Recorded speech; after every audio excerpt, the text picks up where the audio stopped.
Good morning, everyone. I am by Apple Jana Z. Bugumbaran, and my assigned topic was all about Japanese art under the lesson 11 Art in Asia. Japanese art has undergone transition and periodization magmula sa isolation to modernization.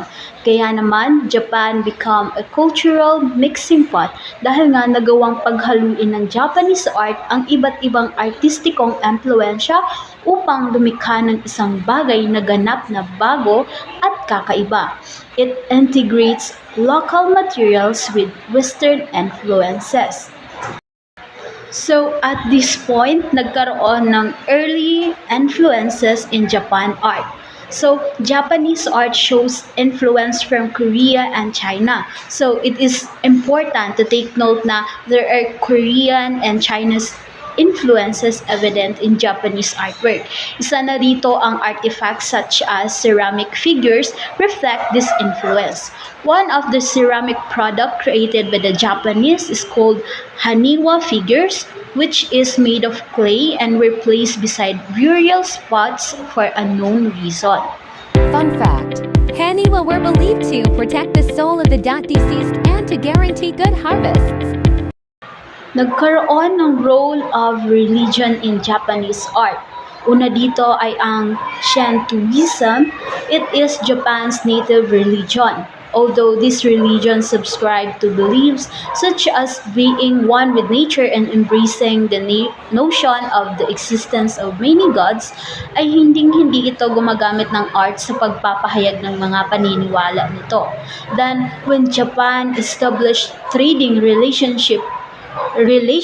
with China, they did not only trade goods with them, but they were also influenced by the Chinese with their religious beliefs and practices. Kaya pumasok itong Buddhism that become the integral part of Japanese culture. Artworks such as image and sculpture of Buddha were produced. Buddhist temple also become staples in key places. Art in essence become an expression of worship for the Japanese. Nagkaroon naman ng impact of isolation on Japanese art. Like, as I mentioned earlier, Japan and China had a long-standing relationship, and China also influenced Japan in terms of paintings. Pero after the 14th century, Japan isolated itself from the world.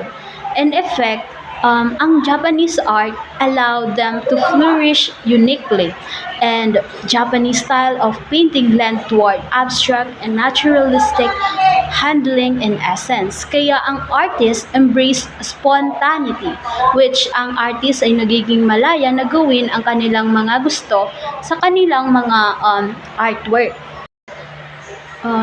Ang Chinese painting influenced Japan, and the Japanese adapt a more minimalist take on their paintings, and madami ring artists ang nag-focus sa mga individual portraits, elements of nature, at yung mga scene na araw-araw na ginagawa in creating an artwork.